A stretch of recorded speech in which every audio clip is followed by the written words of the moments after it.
কাদিয়ানীরা কাফের, কেননা আমার নবীর পরে আর কোন নবী নাই। যারা দাবি করবে তারা ভণ্ড, তারা মিথ্যুক, তারা জারজ সন্তান, তারা বাস্টার। আমার নবী হচ্ছেন শেষ নবী, আখেরি নবী। নবী বলছেন লা নবিয়্যা বাদি, নবীর পরে আর কোন কি নাই, নবী নাই। আনা খাতামুন নবিয়্যিন লা নবিয়্যা বাদি, নবীর পরে আর কোন নবী নাই। যে দাবি করবে সে মিথ্যুক, সে ভণ্ড, সে প্রতারক, সে কাফের। এজন্য কাদিয়ানীরা, যারা বলেন কাদিয়ানীরা কি? সম্মানিত হাজিরিন, পৃথিবীর সমস্ত জায়গায় সার আছে, কথা বোঝেন নাই? সমস্ত জায়গায় আমরা ছাড় দিতে পারি। আমাকে গালি দেবেন, আমার বাবাকে গালি দেবেন, মাকে গালি দেবেন, অন্য কাউকে গালি দেবেন, কিন্তু একটা জায়গায় কোনোভাবেই আমরা কম্প্রোমাইজ করতে পারি? জোরে বলেন পারি? আমরা এই বিষয়গুলোর উপরে সকলেই কখনো কম্প্রোমাইজ করতে পারি না। তা হচ্ছে পৃথিবীর কোথাও যদি আল্লাহর এই জমিনের মধ্যে সর্বশ্রেষ্ঠ আসমানি কিতাব, আসমানি গ্রন্থ আল কোরআনের ব্যাপারে কেউ আঙুল তোলে, তাকে আমরা সুস্থ থাকতে দিতে পারি? কারণ আল্লাহর জমিনের সর্বশ্রেষ্ঠ এবং আল্লাহর মনোনীত কিতাব হচ্ছে আল কোরআন। যারা বলেন আমাদের সংবিধানের নাম কি? আল কোরআন। এই কোরআনের ব্যাপারে যদি কেউ কখনো আঙুল তোলে, তাকে আমরা কখনো ছাড় দিতে পারি? পৃথিবীর জমিন থেকে কেউ কোরআনকে যদি মাইনাস করতে চায়, এটা কি মাইনাস করা সম্ভব? যারা বলেন সম্ভব। কোরআন তো মোমবাতির আলো নয়, তোমরা ফু দিবে আর কোরআনের আলোগুলো নিভে যাবে। কি বলেন, নিভে যাবে? যদি আগুন লেগে যায়, পুড়ে যায় পৃথিবীর সব বইয়ের দোকান, তবে বিশ্ব থেকে হারাবে না পবিত্র কোরআন। যারা বলেন সুবহানাল্লাহ।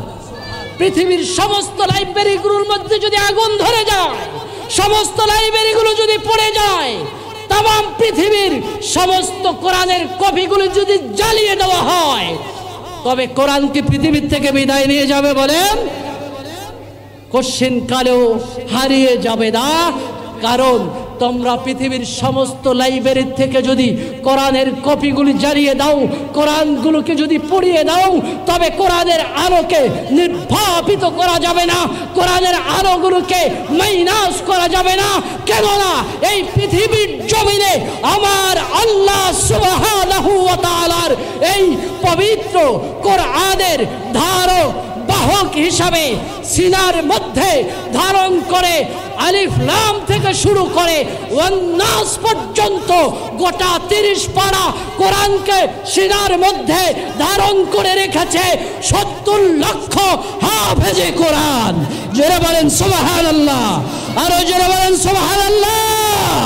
নারায়ে তাকবীর, নারায়ে রিসালাহ। আল কোরআনের আলো, আল কোরআনের আলো, আল হাদিসের আলো। নারায়ে তাকবীর।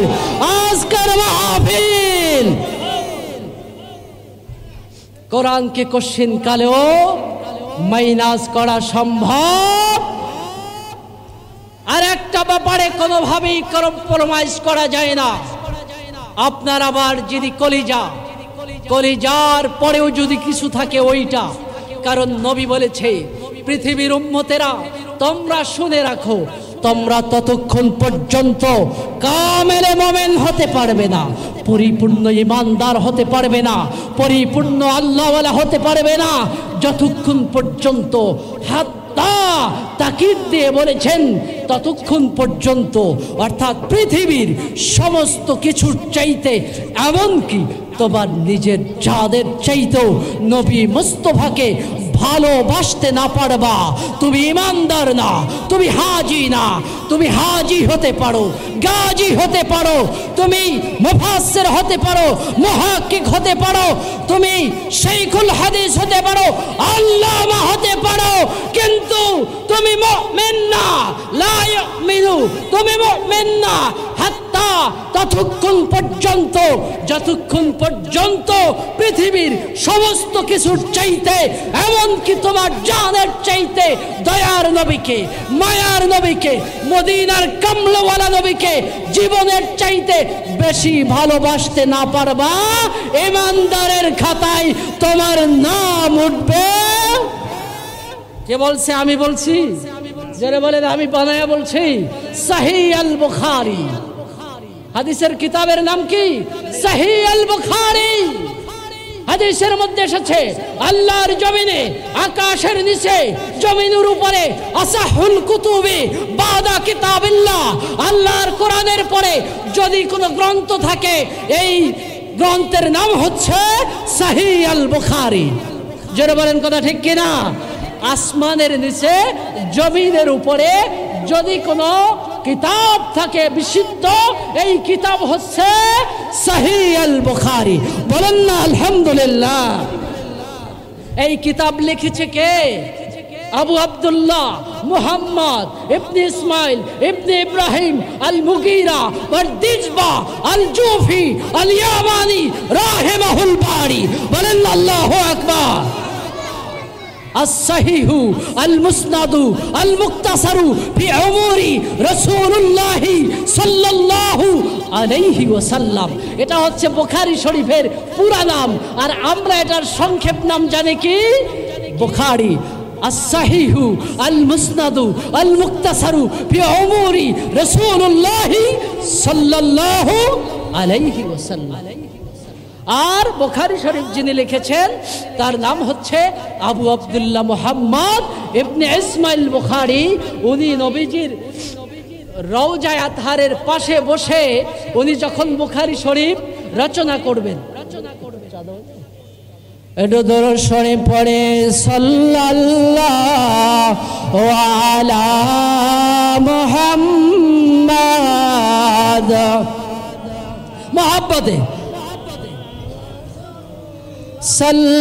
সাল্লাল্লাহু আলা মুহাম্মাদ সাল্লাল্লাহু শাতিশ শাজারু নাতাকাল হাজারু শাক্কাল কামারু বি ইশারাতিহি সাল্লাল্লাহু আলা মুহাম্মাদ।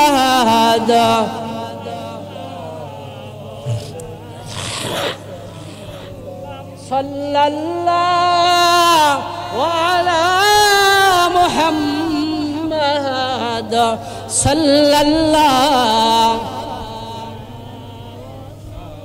সম্মানিত হাজিরিন, ইমাম বুখারী রাহমাতুল্লাহ আলাইহি বুখারী শরীফ সংবলিত করার আগে, রচনা করার আগে তিনি আমার নবীর রওজায়ে আতহারের পাশে বসে তিনি আগে গোসল করেছেন। কি করেছেন? গোসল করেছেন। খেয়াল করবেন, তিনি গোসল করেছেন, তারপরে 2 রাকাত নামাজ আদায় করেছেন রাসূলের রওজায়ে আতহারের পাশে। এরপরে মোনাজাত করেছেন আল্লাহর নবীর কাছে, আল্লাহর নবীর দিকে নিসবত দিয়ে, ইশারা দিয়ে আল্লাহর নবীর কাছে তিনি বলেছেন, ইয়া রাসূলুল্লাহ, ইয়া হাবিবাল্লাহ, হুজুর আমি বুখারী শরীফের মধ্যে এই হাদিসখানা, আপনার এই কথাটা সন্নিবেশিত করতে চাই, লিপিবদ্ধ করতে চাই, আপনি যদি অনুমতি দেন। বলেন না সুবহানাল্লাহ। আল্লাহর নবী রওজায়ে আতহার থেকে যখন তাকে অনুমতি দিতেন, ইমাম বুখারী রাহমাতুল্লাহ আলাইহি তিনি সহিহ আল বুখারীর মধ্যে তখনই ওই হাদিসটা লিখে দিতেন। বলেন না সুবহানাল্লাহ। আরো জোরে আওয়াজ করে বলেন সুবহানাল্লাহ। শানে আকা গৌরে মুস্তাফা নাম যা পড়ে, তার জপলাই জীবন তোমার হবে ধন্য হবে রে, ধন্য জীবন হবে। তিনি ছাড়া নাই ভরসা, তিনি ছাড়া নাই ভরসা, দ্বিতীয় কুল আলমে তার নামের ওসিলায় নাজাত পাওয়া যাবে তার নামের ওসিলায় ধন্য জীবন হবে তার নামের ওসিলায় ধন্য জীবন হবে। সকলে বলেন না মারহাবা। নামাজ পড়েন, রোজা করেন, হজ করেন, যাকাত করেন, একটা জায়গায় যদি আপনি ভুলে যান মনে রাখবেন কপাল পুড়ে যাবে। আমার সব আছে, নামাজ আছে, রোজা আছে, হজ আছে, যাকাত আছে, কিন্তু নবীর মহব্বত নাই। নবীর হাদিসের ঘোষণা অনুযায়ী বলুন, আমি কি ইমানদার হতে পেরেছি? যারা বলেন ইমানদার হতে পেরেছি না, কারণ নবী বলেছেন সমস্ত কিছু থাকবে, সকল কিছুর ঊর্ধ্বে হচ্ছে মুহাম্মাদুর রাসূলুল্লাহর প্রেম আর ভালোবাসা। যারা বলেন না সাল্লাল্লাহু আলাইহি ওয়াসাল্লাম। সম্মানিত হাজিরিন,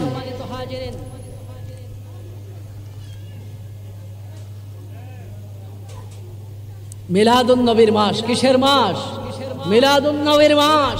আমরা দেখতে পেয়েছি ভারতের এক কুলাঙ্গ আপনার আমার জানের জান, ইমানের ইমান, কলিজার কলিজা, আপনার আমার পেয়ারা, আপনার আমার একা, আমাদের মাহবুব প্রিয় নবী মুহাম্মদুর রাসূলুল্লাহ সাল্লাল্লাহু আলাইহি ওয়াসাল্লামকে নিয়ে কটূক্তি করেছে। আমরা এর তীব্র নিন্দা জানাই। জোরে বলেন কথা ঠিক কিনা? আওয়াজ দিয়ে বলেন নারায়ে তাকবীর, নারায়ে রিসালাত। বিশ্ব নবীর দুশমনেরা, দয়ার নবীর দুশমনেরা, নূর নবীজির অপমান সইবে না কো মুসলমান, দয়ার নবীর অপমান সইবে না কো মুসলমান। নাস্তিকদের দুই গেলে নারায়ে তাকবীর। আমরা আজকের এই নন্দীপাড়া কাঁচা বাজারের এই মাহফিল ময়দান থেকে আমরা ভারত সরকারকে মিডিয়ার মাধ্যমে জানিয়ে দিতে চাই, আপনি এই কুলাঙ্গারকে দ্রুত গ্রেফতার করে আইনের আওতায় নিয়ে আসুন, নচেত সারা পৃথিবীর মুসলমান তাদের শরীরের দেহ কণিকার মধ্যে এক ফোঁটা রক্তবিন্দু থাকা অবস্থায় কোন মুসলমান আমার নবীর অপমান সহ্য করতে পারে? যারা বলেন নবীজির অপমান সহ্য করতে পারে? আমরা দয়ার নবীর অপমান সহ্য করতে পারি না। দ্রুত এই কুলাঙ্গারকে গ্রেফতার করে আইনের মাধ্যমে সর্বোচ্চ শাস্তি মৃত্যুদণ্ড নিশ্চিত করতে হবে। জোরে বলেন কথা ঠিক কিনা? নারায়ে তাকবীর, নারায়ে রিসালাত।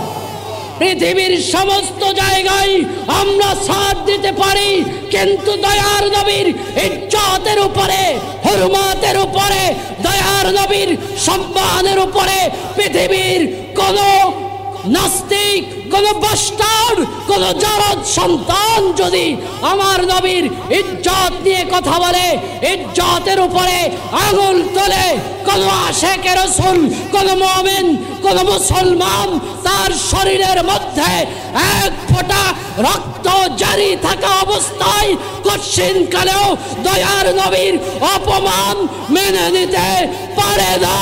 জোরে বলেন কথা ঠিক কিনা? নারায়ে তাকবীর, নারায়ে রিসালাত। নূর নবীজির অপমান সইবে না কো মুসলমান। সকলে বলেন না মারহাবা। আমরা পৃথিবীর সব জায়গায় ছাড় দিলেও এই জায়গায় কাউকে ছাড় দিতে, সে আমার বাপ হোক, সে আমার আত্মীয় হোক, সে আমার আপনজন হোক, সে যেই হোক, এই জায়গায় পৃথিবীর সমস্ত জায়গায় আমরা কম্প্রোমাইজ করতে পারি, কিন্তু যিনি হবেন শাফায়াতের কান্ডারি, শাফায়াতে কুবরার মালিক, যাকে আল্লাহ তাআলা হাউজে কাউসার দান করবে কিয়ামতের ময়দানে। হাউজে কাউসারের মালিক বানায় দেবেন কাকে? আপনার আমার নবী রাহমাতুল লিল আলামিনকে হাউজে কাউসারের মালিক বানায় দেবেন। সমস্ত নবীরা তাকায়া থাকবে, সমস্ত নবীরা জান্নাতের দরজায় ঘোরাঘুরি করবে, কিন্তু জানায়া দেওয়া হবে কোনো অ্যাক্সেস নাই, কোনো পারমিশন নাই, অনুমতি নাই ততক্ষণ পর্যন্ত যতক্ষণ পর্যন্ত রাহমাতুল লিল আলামিন কি না করবে, তিনি জান্নাতে প্রবেশ না করবে। কোন নবীর পর্যন্ত জান্নাতে যাওয়ার অনুমতি মিলবে, ওই নবীকে বাদ দিয়ে কিছুই সম্ভব। এবং যিনি আপনাকে আমাকে আল্লাহর নবী যদি দয়া করে হাউজে কাউসার পিলায়া জান্নাতের মধ্যে পাঠায়া দেবেন, জোরে বলেন না সুবহানাল্লাহ। আমরা সকলে কি জান্নাতে যেতে চাই? কি আওয়াজ নেই? জান্নাতে যাইতে চাই না সবাই? সবাই যেতে চাই, হাত তুলে বলেন সবাই যেতে চাই। নারায়ে তাকবীর। জান্নাতে যেতে হলে একটা কাজ করতে হবে, আমরা 5 ওয়াক্ত নামাজ পড়ব, নবীজির তরিকায় নিজেদের জীবন গড়ব, এবং পৃথিবীর যেখানেই দয়ার নবীর ইজ্জতের উপরে সম্মানের উপরে আঘাত হানবে, সাথে সাথে মুসলমান নিজের জান দিতে প্রাণ দিতে কখনোই কুণ্ঠাবোধ করবে না। যারা বলেন কথা ঠিক কিনা? নারায়ে তাকবীর, নারায়ে রিসালাত। এই জায়গায় আমরা কখনোই কম্প্রোমাইজ করব না। নিজেদের জানের কি দরকার? এই জীবন তো ক্ষণিকের, কয়দিন বাঁচবো? কি বলেন? 50, 60, 70 বছর, মরে তো যেতেই হবে। যেই নবীর জন্য গোটা পৃথিবীর আয়োজন, ওই নবীর জন্যই জানটা যদি কোরবান করতে পারি, দুনিয়া এবং আখিরাতে আপনার আমার জন্য আল্লাহ তাআলা জান্নাতের সুসংবাদ দিয়া, জান্নাতের সুসংবাদ দিয়া আমাদের জন্য জান্নাত নসিব করার জন্য আল্লাহ তাআলা বসে আছেন। জোরে বলেন কথা ঠিক কিনা? আপনারা দেখেন নাই 10 জনকে জান্নাতের সার্টিফিকেট দেওয়া হয়েছে, তাদেরকে বলা হয়েছে আশারায়ে মুবাশশারা। তাদেরকে কি বলা হয়েছে? আশারায়ে মুবাশশারা। দুনিয়ার জমিন থেকে জান্নাতের সার্টিফিকেট পেয়েছে নবীর হুকুম, নবীর তরিকা মেনে না নবীর তরিকার বাইরে? জোরে বলেন। নবীর তরিকা মেনে। নাম কি? সিদ্দিকে আকবর। আমার নবীকে ভালোবেসে নবীর ডান পাশে রওজায়ে তাহারে জান্নাতুল ফেরদাউসের টুকরার মধ্যে হায়াতুন নবীর রওজার পাশে আবু বকর সিদ্দিক নবীজির কলিজার মধ্যে ঘুমিয়ে আছে। বলেন না সুবহানাল্লাহ। হযরত ওমর ইবনুল খাত্তাব নবীজির রওজায়ে তাহারে নবীজির বাম পাশে জান্নাতি হয়ে ঘুমিয়ে আছে, শুধু নবীর ইত্তেবা করার জন্য, নবীর সুন্নাহ মানার জন্য, নবীর আদর্শ মানার জন্য। নবীকে তারা জীবনের চাইতে বেশি ভালোবেসেছে। জোরে বলেন কথা ঠিক কিনা? কত বাজে হুজুর? আজান কত? জামাত কত? জামাত কত দিন?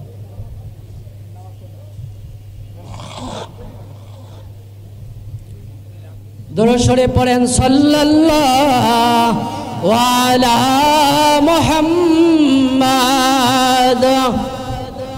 আটটা জামাত। সাল্লাল্লাহু আলা মুহাম্মাদ সাল্লাল্লাহু আলাইহি। মুআজ্জাজ হাজিরিন, 7:30 বেজে গেছে। 8টা পর্যন্ত আমি আপনাদের সাথে সময় দিতে পারবো, এরপরে জামাতের সময় হয়ে যাবে, আমরা জামাতে নামাজ পড়বো ইনশাআল্লাহ। যারা বলেন ইনশাআল্লাহ। এই আধা ঘন্টা সময় আপনাদেরকে আমি অনুরোধ করছি, গুরুত্বপূর্ণ কথা হবে 30 মিনিট। কত মিনিট? 30 মিনিট। কেউ লড়া চড়া হাঁটা চলা করবেন না, একটু চাতক পাখির মতো আমার এই কথাগুলো, আমি আশা করি আপনাদের মেহমান হিসাবে আমার কথাগুলো দয়ার নবীর হাদিসের পক্ষ থেকে আমি আপনাদেরকে শোনাতে চাই। সকলে রাজি আছেন তো ইনশাআল্লাহ? যারা বলেন রাজি আছেন। সম্মানিত হাজিরিন, আল্লাহর নবী রাহমাতুল্লিল আলামিনের আদর্শকে ধারণ করে আবু বকর, ওমর, ওসমান আলী, তালহা, জুবায়ের তারা কি হয়ে গেছে? 10 জন জান্নাতের খেতাব পায়া, সার্টিফিকেট পায়া, সনদ পায়া জান্নাতি হয়ে দুনিয়ার থেকে বিদায় নিয়েছেন। জোরে বলেন সুবহানাল্লাহ। আমরাও কি নবীর এই আগমনের মাসে ঈদে মিলাদুন নবীর মাহফিলে এসে আমরা আমাদেরকে নিজেদেরকে ধন্য মনে করছি? জোরে বলেন কথা ঠিক কিনা?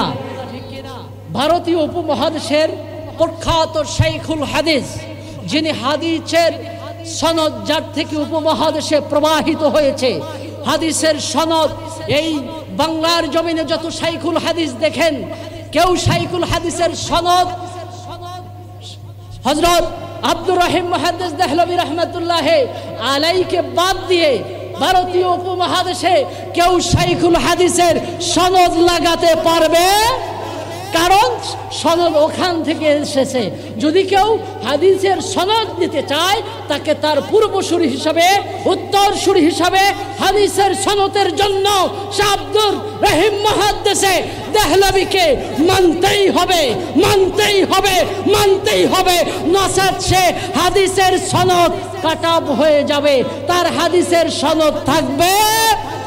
আমার নবী, রহমতের নবী, মায়ার নবী, যেই জমিনের মধ্যে ঘুমিয়ে এখনো উম্মতের জন্য উম্মতি উম্মতি বলে কাঁদছে, কিয়ামত পর্যন্ত কাঁদবে, হাসরে কাঁদবে, মিজানে কাঁদবে। মিজানের পাশে বসে আল্লাহর নবী সিজদায় পড়ে কাঁদবে। আল্লাহ ডাক দিয়া বলবেন, হাবিব আমার, দোস্ত আমার, বন্ধু, দুনিয়ার জমিনে আপনি আসা থেকে এই যাওয়া পর্যন্ত সারাটা জিন্দেগি কেঁদেছেন, এখন আজকে তো আপনাকে আমি মাকামে মাহমুদ দান করব, আজকে তো আপনাকে আমি হাউজে কাউসার দিলাম, এখন কেন কাঁদেন? আল্লাহর নবী জানায়া দেয়, রব্বুল আলামিন আহকামুল হাকিমিন, তোমার সাথে আমার কথা আমি সারা জীবন আমার উম্মতের জন্য কেঁদেছি, আমি এখনো কাঁদছি। কারণ হচ্ছে আমার উম্মত জাহান্নামে চলে যায়, আমার উম্মত জান্নাতে যাওয়ার জন্য আমি কাঁদতেছি। বলেন না সুবহানাল্লাহ। আল্লাহ বলবেন, যাও হাবিব আমার বন্ধু, সারা জীবন কেঁদেছো, এখন তোমার উম্মতদেরকে শাফায়াত করে করে জান্নাতের মধ্যে নিয়ে যাও। বলেন না সুবহানাল্লাহ। শাফায়াতের অধিকার কাকে দেওয়া হবে? আপনার আমার নবীকে শাফায়াতের অধিকার তাকে দেওয়া হবে। ওই নবী শাফায়াতের কান্ডারি হবে, তিনি সুপারিশ করবেন। আমরা সরাসরি লাইন পাবো না, আল্লাহর দিদার পাবো না। কবি বলেছেন, সরাসরি তুমি লাইন ক্লিয়ার পাবে না যদি মাঝখানে না হয় আমার শাহে মদিনা। বলেন না সুবহানাল্লাহ। মাঝখানে কাকে লাগবে? জোরে বলেন কাকে? নবীকে লাগবে। সরাসরি আমরা কি পাবো না? আল্লাহর দিদার পাবো না যদি মাঝখানে দয়ার নবীকে আমরা আমাদের আপন করে না পেতে পারি। কে বলছেন? আল্লাহ বলছেন। সম্মানিত হাজিরিন, আব্দুর রহিম মুহাদ্দিস দেহলভী রাহমাতুল্লাহ আলাইহির মন খারাপ। কারণ কি? আয়োজন খুবই সীমিত, শুধুমাত্র সোলা বুট দিয়ে আয়োজন করেছে। আব্দুর রহিম মুহাদ্দিস দেহলভী রাহমাতুল্লাহ আলাইহি তিনি আয়োজন শেষ করে, রাতে এশা নামাজ শেষ করে, দুরুদ শরীফের আমল করে তিনি ঘুমিয়ে গেলেন, ঘুমিয়ে গেলেন, ঘুমিয়ে গেলেন।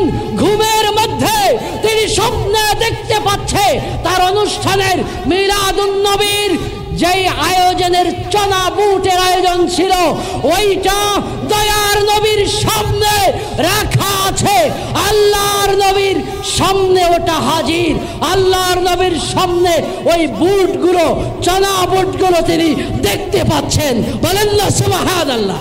আরো যারা বলেন না সুবহানাল্লাহ। আব্দুর রহিম মুহাদ্দিস দেহলভী রাহমাতুল্লাহ আলাইহিকে খাবের মাধ্যমে, স্বপ্নের মাধ্যমে আল্লাহর নবী বললেন, রে আব্দুর রহিম, তোমার উপরে আমি বেজান না, তোমার উপরে আমি খুশি আছি। বলেন না সুবহানাল্লাহ। আরো জোরে বলেন না সুবহানাল্লাহ। খুশি কিসের জন্য? আল্লাহর নবীর উপরে আব্দুর রহিম মুহাদ্দিস দেহলভী রাহমাতুল্লাহি আলাইহির মোহাব্বত এত ছিল, ভালোবাসা এত ছিল, সে সামান্য আয়োজন করেও দিল থেকে নবীকে ভালোবেসে এই আয়োজন করেছে। তারই ধারাবাহিকতায় এই ঈদে মিলাদুন নবীর আয়োজন আমি তো মনে করি সদি নন্দে পাড়া এই বাজারে ঈদ মিলাদুন নবীর অনুষ্ঠান হওয়া উচিত নয়। প্রত্যেক দোকানে দোকানে, প্রত্যেক ঘরে ঘরে, প্রত্যেক বাসায় বাসায়, প্রত্যেক পাড়ায় পাড়ায়, প্রত্যেক মহল্লায় মহল্লায় আল্লাহর নবীর বেলাদতের মাহফিল, আল্লাহর নবীর আগমনের মৌলুদের মাহফিল, প্রত্যেক ঘরে ঘরে রহমতের জন্য, বরকতের জন্য, মহব্বতের জন্য, মুসিবত থেকে বাঁচার জন্য প্রত্যেক বাসায় বাসায় 12ই রবিউল আউয়াল সহ গোটা রবিউল আউয়াল মাস জুড়ে এই মাহফিল করা বরকতের কাজ। জোরে বলেন কথা ঠিক কিনা? শুধু একদিন নয়, প্রত্যেক ঘরে ঘরে মৌলিদ অনুষ্ঠান করা উচিত। আমাদের সমাজ থেকে, বাসা থেকে, বাড়ি থেকে আজ রহমত বরকত উঠে যাচ্ছে। কারণ আজ থেকে 20 বছর আগেও যদি আপনি তাকান, দোকান উদ্বোধন হলে মৌলিদ শরীফ, আল্লাহর নবীর নামে মিলাদ শরীফের অনুষ্ঠান করে দোকান উদ্বোধন হতো। জোরে বলেন কথা ঠিক কিনা? বাসা বাড়ি উদ্বোধন হতো। আজকে অনেকভাবে ফতুয়ার কারণে অনেকে এটাকে অনেকভাবে ছেড়ে দিয়েছে। না বন্ধু না, মিলাদ ও যার সিরাত তার। জোরে বলেন কথা ঠিক কিনা? অনেকে সিরাতুন নবী করে, আমরা মিলাদুন নবী করি। কোনো ঝগড়া নাই, কোনো বাজাবাজি নাই, মারামারি নাই, হানাহানি নাই, কাটাকাটি নাই। কারণ আপনিও মুসলমান, আমিও মুসলমান, আমার কোরআন এক, আপনার কোরআন এক, আপনার নবী এক, নবী এক, কোরআন এক, নবী সব কিছু এক। এ জায়গায়ও আমরা এক। মিলাদ যার সিরাত তার, সিরাত যার মিলাদ তার। বাড়াবাড়ি করা যাবে, মারামারি বাড়াবাড়ি করব না। মৌলুদ এটা বরকতের মাহফিল। শামসুল হক ফরিদপুরি রহমতুল্লাহি আলাই তিনি বলেছেন, সদর সাহেব হুজুর তিনি বলেছেন, মৌলিদ শরীফের অনুষ্ঠান এটা তো বরকতের বিষয়। এজন্য আমরা এটা নিয়ে বাড়াবাড়ি করব না। এটা আমরা আলোচনা করব নবীর আগমন, নবীর সিরাত, নবীর মিলাদ, নবীর মাউলুদ। নবী কিভাবে এই পৃথিবীর জমিনে এসেছে, নবী এই পৃথিবীর জমিনে শ্রেষ্ঠ বংশে এসেছে। পৃথিবীর সমস্ত বংশের মধ্যে শ্রেষ্ঠ বংশ কুরাইশ বংশ, সেরা বংশ, উচ্চ তাহার শান, তাহার মাঝে সেরা আবার হাশেমি খানদান। সে খানদানে জন্ম নিলেন মুহাম্মদ রসুল। কেউ না আছে বংশগুণে তাহার সমতুল। বলেন না সুবহানাল্লাহ।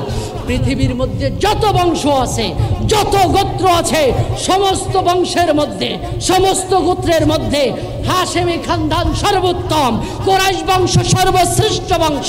আপনার আমার নবী পৃথিবীর সর্বশ্রেষ্ঠ বংশ, সর্বশ্রেষ্ঠ খানদান, কুরাইশি খানদানের মধ্যে তাশরীফ নিয়েছে। বলেন না সুবহানাল্লাহ। আরো জোরে বলেন না সুবহানাল্লাহ। এজন্য মিলাদ মাহফিল আমরা প্রত্যেক বাসায় বাসায় সম্ভব হলে করব। বরকত হবে, রহমত হবে, মুসিবত দূর হয়ে যাবে। আরে বাবা, আমরা তো বুঝি না দেখে এটার থেকে আমরা অনেক কথাবার্তা বলি। এটা নিতান্তই বরকতের ব্যাপার। সম্মানিত হাজিরিন, আব্দুর রহিম মুহাদ্দিস দেহলভী রাহমাতুল্লাহি আলাইহি 1 থেকে 12 দিন পর্যন্ত মৌলিদ শরীফের অনুষ্ঠান করেছে। 1 তারিখ থেকে রবিউল আউয়ালের 12ই রবিউল আউয়াল পর্যন্ত পাক ভারত উপমহাদেশের সর্বশ্রেষ্ঠ একজন শাইখুল হাদিস, একজন মুহাদ্দিস, যার মাধ্যমে হাদিসের এই ধারাবাহিকতা উপমহাদেশে চালু রয়েছে আজও পর্যন্ত, তিনি এই মিলাদ মাহফিল, ঈদে মিলাদুন নবীর অনুষ্ঠান 12 দিন ব্যাপী জারি করেছে। সম্মানিত হাজিরিন, এজন্য এটা আমরাও জারি করব। আমরা আমাদের বরকতের জন্য আমাদের বাসা বাড়িতে করার চেষ্টা করব ইনশাআল্লাহ। যেই দিন নবী দুনিয়ার জমিনে আসে, ওই দিনটার মধ্যে হযরতে আমিনা বয়ান করে আমি দেখতে পেলাম যে মক্কা থেকে শাম সিরিয়ার দূরত্ব প্রায় 800 মাইল। আল্লাহর নবীর প্রিয় মা আমিনা বলেন, আল্লাহর নবী যখন দুনিয়ার জমিনে তাশরিফ আনেন আমি দেখতে পেলাম শাম সিরিয়ার রাজপ্রাসাদগুলো, রাজ দরবারগুলো আমার আপনার নবীর আগমনের কারণে, মৌলুদের কারণে, জন্মের সঙ্গে সঙ্গে গোটা পৃথিবী আলোয় আলোকিত হয়ে গেছে। বলেন না সুবহানাল্লাহ, জোরে বলেন না সুবহানাল্লাহ। ঈদে মিলাদুন নবী পালন করি খুশির কারণে। কিসের কারণে? জোরে বলেন কিসের কারণে? ঈদে মিলাদুন নবী পালন করি খুশির কারণে। আরে ভাই, খুশি না হইয়া কোথায় যাই? এমন একজন দয়ার রসুল এসেছে, এমন একজন মায়ার নবী এসেছে, এমন একজন রহমতের নবী এসেছে, এমন একজন উম্মতের কান্ডারি এসেছে, উম্মতের দরুদি এসেছে, কানতে কানতে এসেছে, উম্মতের জন্য কেঁদেছে, কিয়ামত পর্যন্ত কাঁদবে, হাসরে কাঁদবে। ওই নবীর আগমনে গোটা কুল কায়নাত খুশি, আরশ খুশি, কুরসি খুশি, কুল কায়নাত খুশি। আল্লাহর যত 18,000 সৃষ্টি জগৎ আছে, 18,000 মাখলুক আছে, সমস্ত মাখলুক ওই দিন বলতেছে মারহাবা ইয়া মারহাবা ইয়া মারহাবা রহমাতাল লিল আলামিন। মারহাবা মারহাবা ইয়া মারহাবা ইয়া মারহাবা রহমাতাল লিল আলামিন। মারহাবা, মারহাবা মানে কি? আল্লাহর নবী আসছে, তাকে কি দেছে? স্বাগতম দেছে, ইস্তেকবাল দেছে। সমস্ত ফেরেশতাদের ওই দিন আসমানে ছুটি ঘোষণা হয়েছে। কি ঘোষণা হয়েছে? পৃথিবীর সৃষ্টি থেকে কিয়ামত পর্যন্ত কোনদিন ফেরেশতাদের ছুটি নাই। কি নাই? ছুটি নাই। তারা ছুটি পায় না, সর্বদা আল্লাহর ইবাদতে তারা মশগুল থাকে, তাদের ডিউটি করে। কিন্তু দয়ার নবী যেই দিন ধরা দমে তাশরীফ এনেছেন, আমার আল্লাহ তার হাবিবকে দুনিয়ার পাঠানোর দিনে গোটা ফেরেশতা জগৎকে আসমানের মধ্যে ছুটি ঘোষণা করেছে। আর তারা দয়ার নবীর আগমনের জন্য খুশি করেছে, আনন্দ করেছে, খুশি উদযাপন করেছে। বলেন না সুবহানাল্লাহ, আরো জোরে আওয়াজ করে বলেন সুবহানাল্লাহ। আল্লাহ তাআলা জানায়া দিলেন, রে ফেরেশতারা জান্নাতগুলো সাজায়া দাও। কি গুলো? 8টা জান্নাত সাজায়া দাও। ফেরেশতারা বললেন যে আল্লাহ কারণ কি? বলল কারণ এখনো বুঝতে পারো নাই। আমার বন্ধু, আমার হাবিব মুহাম্মদ আরবিকে আমি দুনিয়ার জমিনে পাঠাবো। বলেন আল্লাহু আকবার, সুবহানাল্লাহ, আলহামদুলিল্লাহ, মারহাবা ইয়া রাসূলুল্লাহ। আল্লাহ কি বলছে? আমার হাবিবকে আমি দুনিয়ার জমিনে পাঠাবো।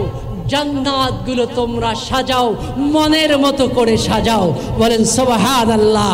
আল্লাহ তাআলার ফেরেশতারা আমার নবীর আগমনের কারণে আল্লাহর হুকুমে জান্নাতের যে 8টা জান্নাত মুমিন বান্দার জন্য আল্লাহ রেখেছে, যেই দিন দয়ার নবী ধরা ধামে তাশরীফ নিয়েছে, ওই দিনে গোটা জান্নাতকে ফেরেশতারা সুন্দর করে সুশোভিত করে সাজিয়ে আলোকিত করে দিয়েছেন।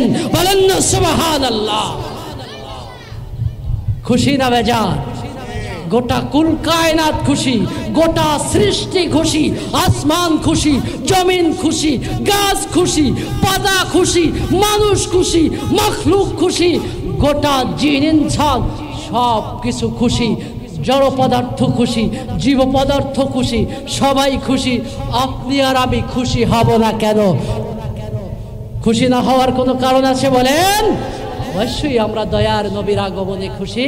কারণ পৃথিবীর জমিনে আমরা যত রহমত পেয়েছি, যত বরকত পেয়েছি, যত বরকত বড় পেয়েছি, সমস্ত রহমতের মধ্যে আমার আপনার নবীর চাইতে আর কোনো বড় রহমত, আর কোনো বরকতের বিষয় মোমেনদের জীবনে এর চাইতে আর কোনো বড় বিষয় থাকতে পারে?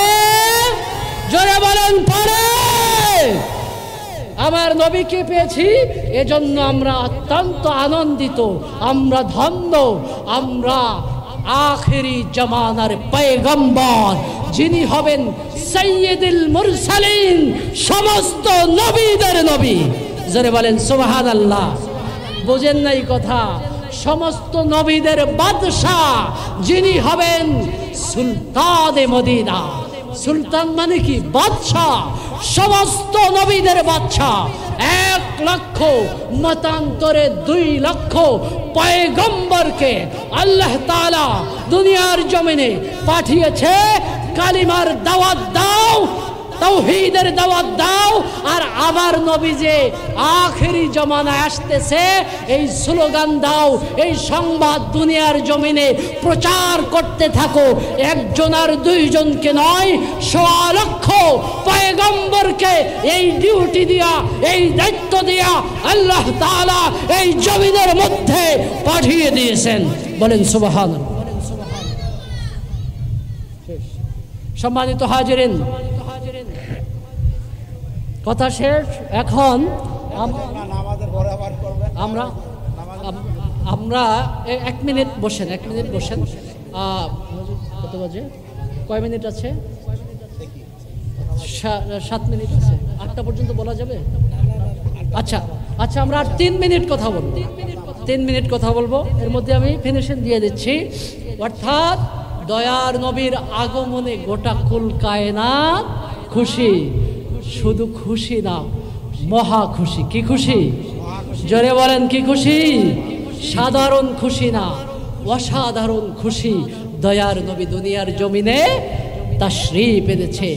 হযরতে আমেনা বয়ান করে, নবী যখন দুনিয়ার জমিনে আসছে, দুনিয়ার জমিনে স্বাভাবিকভাবে মানুষ যেভাবে আমরা এসেছি, আপনার আমার নবী এইভাবে আসে নাই। আমার নবীকে আল্লাহ সুবহানাহু ওয়া তাআলা ব্যতিক্রমভাবে পাঠিয়ে দিয়েছেন। অর্থাৎ দুনিয়ার জমিনে যদি কোনো সন্তান জন্ম হয়, তার নাভি কাটা থাকে না। কে বলেন নাভি কাটা থাকে? নাভি কাটা থাকে না। কিন্তু আপনার আমার নবীকে আল্লাহ সুবহানাহু ওয়া তাআলা কুদরতিভাবে নবী মোবারক কেটে খাতনা করা অবস্থায়, জান্নাতি সবুজ পোশাক পরিহিত অবস্থায়, জান্নাতের হুর সেহেলির দল দিয়া, স্বাগতম দিয়া আমার নবীকে পোশাক পরিহিত অবস্থায়, সুন্নতে খাতনা করা অবস্থায় আমার আপনার নবীকে জান্নাতের হাউজে কাউসারের পানি দিয়া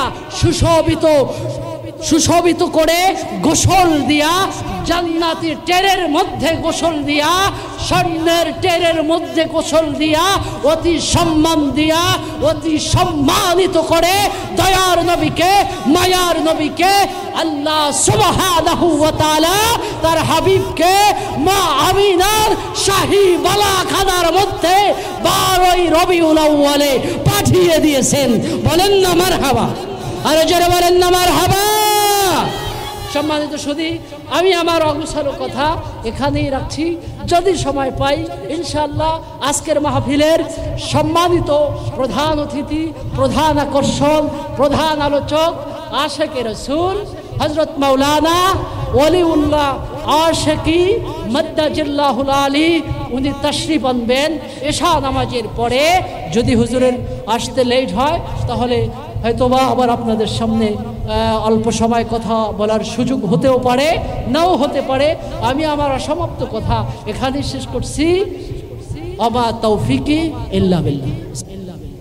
খাজা আব্দুল মুত্তালিব তিনি বললেন যে তোমার পুত্রবধূর সুঘ্রাণ, এত সুঘ্রাণ কোথার থেকে আসে যে মানুষ কানাকানি করে যে মক্কায় বিধবা মহিলাদের সুঘ্রাণ দেওয়া নিষেধ ছিল ওই সময়।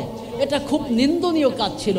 কিন্তু খাজা আব্দুল মুত্তালিব তো মক্কার সর্দার, খানায় কাবার মুতাওয়াল্লি সম্মানিত ব্যক্তি, তিনি কুরাইশ বংশের সর্দার আব্দুল মুত্তালিব বললেন যে জিজ্ঞেস করো যে কোথার থেকে এত সুঘ্রাণ আসে।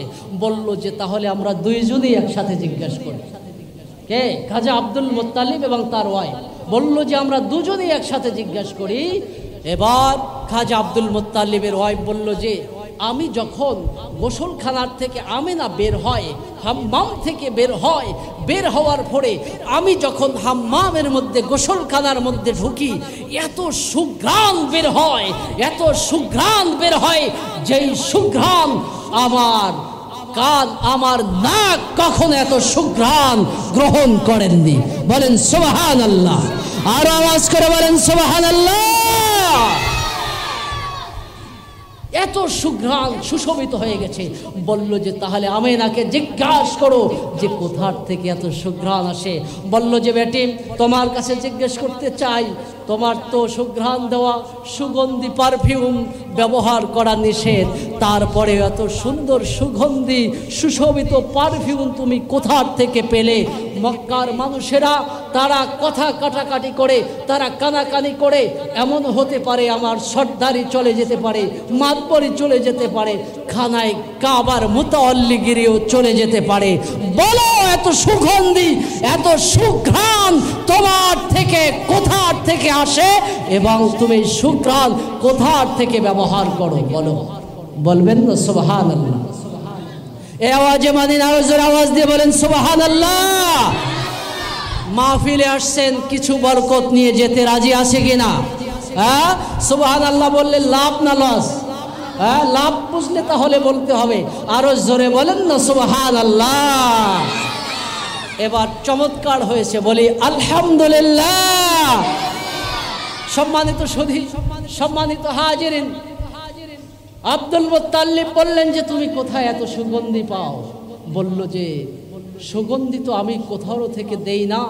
এবার বলল যে সুগন্ধি তো শুধু আমার এই শরীর থেকে বের হয় না। তিনি মাটির মধ্যে থুতু নিক্ষেপ করলেন। কি নিক্ষেপ করলেন? মাটির মধ্যে থুতু মারলেন। থুতু মারার সঙ্গে সঙ্গে গোটা এলাকা সুগন্ধিতে ভরপুর হয়ে উঠল, সুগন্ধিতে সুশোভিত হয়ে উঠল। বলেন আল্লাহু আকবার।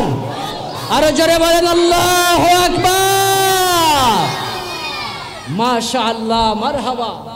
বলল যে সুগন্ধি তো শুধু আমার শরীর থেকে বের হচ্ছে না, বলল যে এখন দেখা যায় আমেনার থুতু থেকেও সুগন্ধি সুশোভিত হচ্ছে।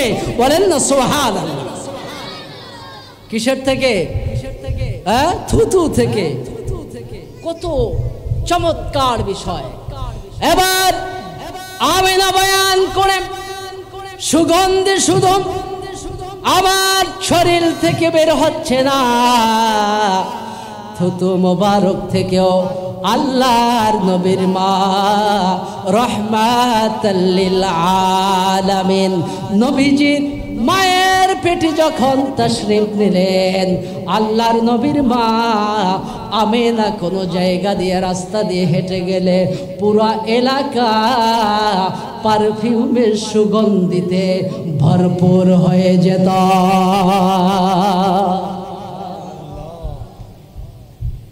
সম্মানিত হাজিরিন, আল্লাহর নবী রাহমাতুল লিল আলামিন, দয়ার নবীজি, মায়ার নবীজি, তিনি যেই দিন তাশরীফ এলেন, আল্লাহর নবী যেই দিন দুনিয়ার জমিনে তাশরীফ আনলেন, জান্নাত থেকে 3 জন মহিলা আসলেন। কয়জন? মিলাদুন নবীর মাহফিল তো, এজন্য আমি একটু রাসূলের আগমনের কথা বলতেছি। আপনাদের কি খারাপ লাগছে? কাদের? বলেন, কারো খারাপ লাগছে? আরে ভাই, নবীর আগমনে খুশিতেই তো মোমেন ধন্য হয়ে যায়। জোরে বলেন না সুবহানাল্লাহ। আচ্ছা বলুন তো, আপনাদের কাছে আমি প্রশ্ন করি, এখানে শিক্ষিত মানুষ, সুধী সমাজ, বিশিষ্ট ব্যক্তিবর্গ, ওলামা ইকরাম রয়েছেন, যে আপনার আর আমি আর আপনি নবী, আমি আর আপনি যেভাবে, আমার নবী কি এইরকমই? আমাদের সমাজে কিছু মানুষ নবীকে আমাদের মতো মানুষ মনে করে। জোরে বলেন না নাউজুবিল্লাহ। আরো জোরে আওয়াজ করে বলেন না নাউজুবিল্লাহ। আচ্ছা ভাই, আপনার কাছে আমার প্রশ্ন, যদি নবীকে আপনি আপনার মতো মনে করেন, নবী যদি বড় ভাইয়ের মতো মনে করেন, তাহলে আপনার আমার কাছে প্রশ্ন, নবীজির আপনার আমার এই যে শরীরের ঘাম, আজকে প্রচন্ড গরম, ঘাম হচ্ছে না? বলুন, আমরা যখন বাসায় যাই জামা খুলি তখন শরীর থেকে একটা দুর্গন্ধ বের হয় কিনা? ঘামের কারণে বের হয় কিনা? হ্যাঁ, কিন্তু আমাদের এই ঘামের কারণে অনেক মানুষ অনেক সময় পাশে বসতে চায় না। তখন কি ব্যবহার করা হয়? স্প্রে ব্যবহার করা হয়, রেক্সোনা ব্যবহার করা হয়। জোরে বলেন কথা ঠিক কিনা? ঘামের দুর্গন্ধ এড়ানোর জন্য। কিন্তু আপনাকে আমি বলতে চাই, আপনার আমার নবীকে যদি আপনি নিজের মতো মানুষ মনে করেন, বড় ভাইয়ের মতো মানুষ মনে করেন, সাহাবাই কেরাম রিদওয়ানুল্লাহি তাআলা আলাইহিম আজমাইন, যাদের সম্পর্কে আমার নবী বলেছেন as-সাহাবিকান নুজুম, সমস্ত সাহাবাই কেরাম আকাশের তারকার সমতুল্য। বলেন না সুবহানাল্লাহ। হ্যাঁ, আল্লাহর নবী বলেছেন as-সাহাবিকান নুজুম, সমস্ত সাহাবায়ে কেরাম এক একটা আকাশের তারকার সমতুল্য। বলেন সুবহানাল্লাহ। সাহাবায়ে কেরাম আপনার আমার চাইতে নবীকে কম ভালোবাসত? হ্যাঁ, তারা নবীকে কম চিনত। চমৎকার কথা শুনেন, আজকে যিনি আসছেন অলিউল্লাহ আশিকে হুজুর কেবলা, উনি চমৎকার গজল লিখেছেন যে সাহাবীরা নবীজির ঘাম মোবারক, তাদের শরীরের ঘাম মোবারক, নবীজির শরীরের ঘাম মোবারক ফেলে দিতেন না, বোতলজাত করার জন্য পাগল পারা হয়ে যেতেন, বেকার হয়ে যেতেন। জোরে বলেন কথা ঠিক কিনা? কি নেওয়ার জন্য? নবীজির ঘাম মোবারক নেওয়ার জন্য। এবং সেটা নিয়ে ক্ষান্ত হতেন না, এটা শিশিজাত করতেন, বোতলজাত করতেন, সংরক্ষণ করতেন। সংরক্ষণ করার পরে এই ঘাম মোবারক তারা পৃথিবীর সবচাইতে উত্তম পারফিউম, উত্তম সুঘ্রাণ, দামি পারফিউম হিসাবে ব্যবহার করত। জোরে বলেন সুবহানাল্লাহ। আওয়াজ হয় না? আরো জোরে বলেন সুবহানাল্লাহ। আচ্ছা বলুন তো, আপনার আমার ঘাম নেওয়ার জন্য কয়জন মানুষ রেডি আছে? কথা বুঝেন নাই? বুঝছেন না? হ্যাঁ, নবীজির ঘাম সাহাবায়ে কেরাম বোতল ভরত পারফিউমের জন্য, সুগন্ধির জন্য, আতরের জন্য। কিসের জন্য? মদিনা মদিনা আশিক মুমিনের ঠিকানা। বলো না মদিনা মদিনা।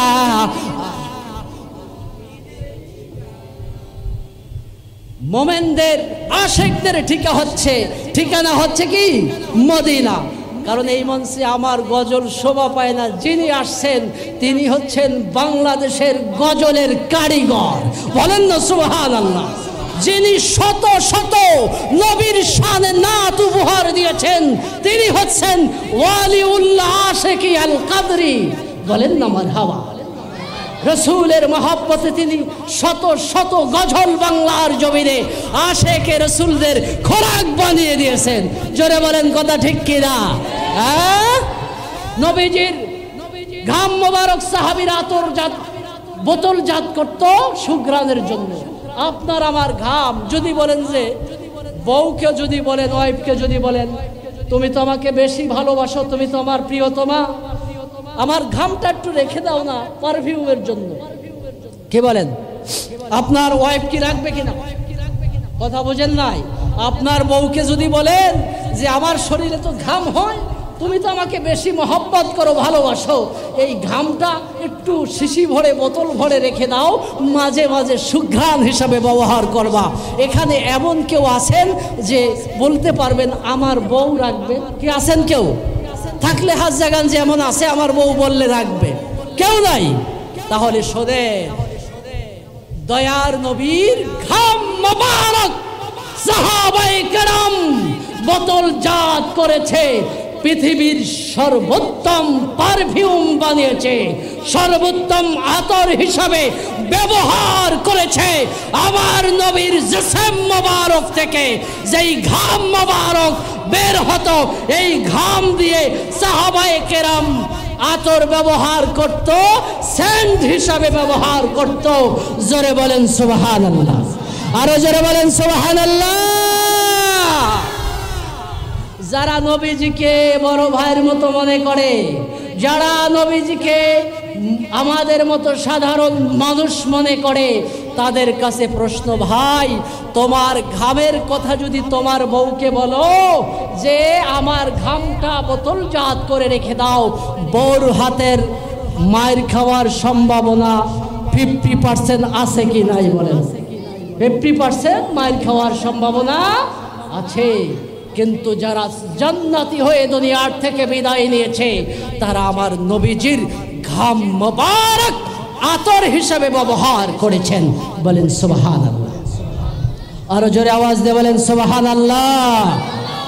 আচ্ছা, তাহলে নবীজিকে কি বড় ভাইয়ের মতো মনে করা যাবে? এই নন্দীপাড়ার মুসলমান, আওয়াজ দিয়ে বলো, নবীজিকে কি বড় ভাইয়ের মতো মনে করা যাবে? যিনি হলেন সরকারে দো জাহাঁ, সুলতানে মদিনা, যাকে আমার আল্লাহ তার হাবিবুল্লাহ ঘোষণা করেছেন। সমস্ত নবীদেরকে আলাদা আলাদা লকবে ভূষিত করেছেন। ইব্রাহিমকে বলেছেন খলিলুল্লাহ, মূসাকে বলেছেন কালিমুল্লাহ, ঈসাকে বলেছেন রূহুল্লাহ, আর একজনকে বলেছেন হাবিবুল্লাহ, একজনকে বলেছেন হাবিবুল্লাহ। তিনি আর কেউ না, সমস্ত নবীদের সর্দার নবিউল আম্বিয়া মুহাম্মাদুর রাসূলুল্লাহ। বলেন না সাল্লাল্লাহু আলাইহি ওয়াসাল্লাম। কি বলেছেন? সমস্ত নবীদের সুলতান। আল্লাহ তাআলা তাকে মহা সম্মানিত করেছেন। আল্লাহ বলেছেন, হাবিব আমার, দোস্ত আমার, বন্ধু আমার। আজানে আল্লাহর নামের সাথে নবীর নাম আছে কি নাই বলুন? যদি কোনো মুয়াজ্জিন মসজিদের নবীজির নাম বাদ দিয়ে আজান দেয়, ওই মুয়াজ্জিনের চাকরি কয়দিন থাকবো? আরে ভাই, আপনারা কথা বলেন না তো। ওই মুয়াজ্জিনের চাকরি কয়দিন থাকবো বলেন? থাকবো? জোরে বলেন, মুয়াজ্জিনের চাকরি থাকবো। আজানের মধ্যে নবীর নাম বাদ দিলে মুয়াজ্জিনের চাকরি থাকবো। একামতের মধ্যে নবীর নাম বাদ দিলে মুয়াজ্জিনের চাকরি, ইমাম সাহেবের চাকরি কিছুতেই থাকবে না। তাহলে ওই নবীকে আল্লাহ তাআলা বলেছেন, হাবিব আমার, দোস্ত আমার, বন্ধু আমার। আমি আল্লাহ আপনার শান, আপনার মান, আপনার ইজ্জত, আপনার হুরমত আকাশে, জমিনে, ধুলুকে, গ্রহে, সমস্ত জায়গায় আমি আল্লাহ সমুন্নত করেছি। যেখানে আল্লাহর নাম, সেখানে তার হাবিবের নাম। বলেন না সুবহানাল্লাহ। আজানে আমার আল্লাহর নাম, সাথে সাথে আল্লাহর বন্ধুর নাম। একামতে আল্লাহর নাম, সাথে সাথে তার হাবিবের নাম। পৃথিবীর যেই জায়গায় আল্লাহ তাআলা তার নামকে সেট আপ দিয়েছেন, সমস্ত জায়গার মধ্যে তার বন্ধুর সাথে সেট আপ করে দিয়েছে। জোরে বলেন সুবহানাল্লাহ। জান্নাতের প্রত্যেক পাতায় পাতায়, কিসে? জান্নাতের প্রত্যেক পাতায় পাতায় আপনার আমার নবীর নাম মোবারক লেখা। বলেন সুবহানাল্লাহ। আরশের মধ্যে, খুঁটির পায়ার মধ্যে, আরশের পায়ার মধ্যে একটা নাম লেখা। আপনারা বলতে পারেন, আদম সফিউল্লাহ থেকে মুহাম্মদুর রাসূলুল্লাহ পর্যন্ত যত পয়গম্বর এসেছে, কারো নাম আরশে পায়ায় জায়গা পায় নাই। একজনের নাম আল্লাহর সাথে আল্লাহ আদর করে, দয়া করে, মায়া করে তার হাবিবের শান সমুন্নত করার জন্য, তার হাবিবের শান উঁচু করার জন্য আমার আল্লাহ আরশের পায়ার সাথে তার নামের সাথে একটা নাম লিখেছে। সকলের কাছে আমি আওয়াজ চাই, সকলে জবান খুলে বলুন ওই নামটা কি? সকলে জবান খুলে বলুন। আল্লাহর পাশে যেই নামটা আরশের পায়ার সাথে লেখা, ওই নামটা কি? সকলে আওয়াজ করে বলুন, আরো জোরে বলুন। জবান বন্ধ রাখলে নবীর দরবারে অপরাধী হয়ে যাবেন। সকলে জবান খুলে আওয়াজ করে বলুন, ওই নামটা কি নাম? হাত উঁচু করে বলুন, ওই নামটা কি নাম? মুহাম্মাদুর, সবাই বলে মুহাম্মাদুর সাল্লাল্লাহু। হাবিবকে কত ভালোবাসে আল্লাহ, হ্যাঁ? যেখানে আল্লাহর নাম সেখানে তার হাবিবের নাম। আদম সফিউল্লাহ 350 বছর কাদার পরে তার মনে হয়ে গেল, হায় রে, আমি তো আরশের মধ্যে জান্নাতের মধ্যে একটা নাম দেখেছি, আল্লাহর নামের সাথে সেটআপ করা। ওই নামটার উসিলা দেয়া আমি আল্লাহর দরবারে আমি ক্ষমা চাই। আদম সফিউল্লাহ আল্লাহর দরবারে প্রার্থনা করলেন, রব্বে কারিম আল্লাহ, তোমার কাছে ফরিয়াদ, আমি আরশের পায়ার মধ্যে দেখেছি, জান্নাতের মধ্যে দেখেছি, জান্নাতের গেটের মধ্যে দেখেছি একটা নাম তোমার নামের সাথে লেখা। আমার মন বলে এই নামটা আর কারো নাম না, এই নামটা নিশ্চয় তোমার প্রিয় বন্ধুর নাম। জোরে বলেন না সুবহানাল্লাহ। কে বলছে? আমাদের আদি পিতা আদম আলাইহিস সালাতু ওয়াস সালাম বললেন যে নাম মোবারক নিশ্চয়ই তোমার কোন প্রিয় ব্যক্তির প্রিয় বন্ধুর নাম, এই নামের উসিলায় আমি আদমকে তুমি ক্ষমা করে দাও। বলেন সুবহানাল্লাহ। আল্লাহ জবাব দিয়ে দিলেন, আল্লাহ জানায় দিলেন, রে আদম, 350 বছর কাদার দরকার হতো না, তুমি যদি প্রথমেই আমার বন্ধুর নামের বরকতে আল্লাহর কাছে ক্ষমা চাইতা, আমি আল্লাহ আমার বন্ধুর নাম মোবারকের বরকতে আমি তোমাকে ক্ষমা করে দিতাম। তাহলে ওই নবীজির উম্মত হয়েছি আমরা সৌভাগ্যবান কিনা? জোরে বলুন। হ্যাঁ, সমস্ত নবীরা বলছে আখিরি নবী যদি আমাদের সময় চলে আসে, নবুয়তি ক্যান্সেল করে আখিরি জামানার পয়গম্বরের উম্মত হওয়ার জন্য আমরা প্রস্তুত রয়েছি। বলেন না সুবহানাল্লাহ। সম্মানিত হাজিরিন, এজন্য সাহাবায়ে কেরাম কি করতেন? নবীজির ঘাম মোবারক কি করতেন? বোতলজাত করতেন। কিসের জন্য?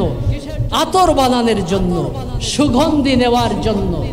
আর পৃথিবীর কোনো মানুষের ঘাম কেউ গ্রহণ করবে না, কারণ এটার থেকে দুর্গন্ধ আসে, সুগন্ধি আশা করা যায় না। আচ্ছা বলুন তো, আপনার আমার শরীর থেকে যদি ব্লাড বের হয়, রক্ত বের হয়, এটা কি খাওয়া হারাম না হালাল? সকলে বলুন হালাল না হারাম? তাহলে মজার কথা শোনেন, যারা নবীজিকে আপনার আমার মতো মনে করে, ওই ভাইদের উদ্দেশ্য করে বলছি, যারা বলে নবীজি বড় ভার সমতুল্য, তাদের কাছে প্রশ্ন, আপনার আমার ব্লাড খাওয়া কোনো মানুষের জন্য হারাম, কিন্তু আমার নবীর জিসম মোবারক থেকে ব্লাড বের হওয়ার পরে সাহাবায়ে কেরাম তারা গ্রহণ করেছে, পান করেছে। আল্লাহর নবী হুশ আসার পরে বললেন, সাহাবী, আমার শরীর থেকে যেই রক্ত বের হয়েছে, রক্ত কোথায়? সাহাবী বলল, ইয়া রাসূলুল্লাহ, ইয়া হাবিবাল্লাহ, হুজুর, রক্ত মোবারক আমি পান করে ফেলেছি। বলেন না সুবহানাল্লাহ। নবী রাহমাতুল লিল আলামিন জানায়া দিলেন, সাহাবীরে রক্ত পান করলে না যেন জাহান্নামের আগুন চিরদিনের জন্য হারাম করে নিলা। যারা বলেন না সুবহানাল্লাহ। তাহলে নবীজি কি বড় ভাইয়ের মতো? জোরে বলেন, নবীজি কি বড় ভাইয়ের মতো? কোন সুস্থ মস্তিষ্কের মানুষ নবীকে বড় ভাইয়ের মতো মনে করতে পারে? জোরে বলুন, পারে? কোন বিবেকবান আকলবান মানুষ নবীকে বড় ভাইয়ের মতো মনে করতে পারে? আচ্ছা বলুন, আপনার আমার পেশাব যদি ঘরে রাখেন, এইটা কি বউ আপনার আমার আপনজন যারা তারা কেউ গ্রহণ করবে, খাবে? খাওয়া কি হারাম না? কিন্তু নবীজি রাত্রিবেলা পেশাব মোবারক করে তিনি পাত্রের মধ্যে রেখে দিলেন। ঘুম থেকে উঠে দেখেন সাহাবী পেশাব মোবারক পান করে ফেলেছে। বলেন না সুবহানাল্লাহ। আর আওয়াজ দিয়ে বলেন সুবহানাল্লাহ। অনেক মানুষ আলহামদুলিল্লাহ, সকলে বলি আলহামদুলিল্লাহ। সাহাবীকে বললাম, পেশাব করলাম রাত্রে, পাত্রের মধ্যে রেখেছি, পেশাব কোথায় রেখেছ? আল্লাহর নবীকে জানায়া দিলেন, ইয়া রাসূলুল্লাহ, ইয়া হাবিবাল্লাহ, আমি ঘুম থেকে উঠে দেখি পাত্রের মধ্যে থেকে এত সুঘ্রাণ বের হচ্ছে, ঘ্রাণ আমি আমার জিহ্বাকে সংবরণ করতে পারি নাই। আপনার পেশাব মোবারক কিনা আমি বুঝতে পারি নাই, এটাকে আমি পান করে ফেলেছে। আরো জোরে বলেন সুবহানাল্লাহ। আল্লাহর নবী জানায়া দিলেন, পেশাব পান করেছে না যেন জাহান্নামের আগুন চিরদিনের জন্য হারাম করে ফেলেছ। জোরে বলেন সুবহানাল্লাহ। আপনার আমার পেশাব গন্ধেও তো কেউ যাবে না, পেশাবের কাছে কি যাবে? পেশাবখানায় কি দেওয়া হয়? সোডা দেওয়া হয়, ব্লিচিং দেওয়া হয় দুর্গন্ধ এড়ানোর জন্য। আর নবীজির পেশাব মোবারক পান করে চির জান্নাতি হয়ে গেছে। বলেন আল্লাহু আকবার। আরো জোরে বলেন আল্লাহু আকবার। জোরে আওয়াজ করে বলে আল্লাহু আকবার। নারে তাকবীর, নারে রিসালাত। আজকের মাহফিল পবিত্র ঈদে মিলাদুন নবী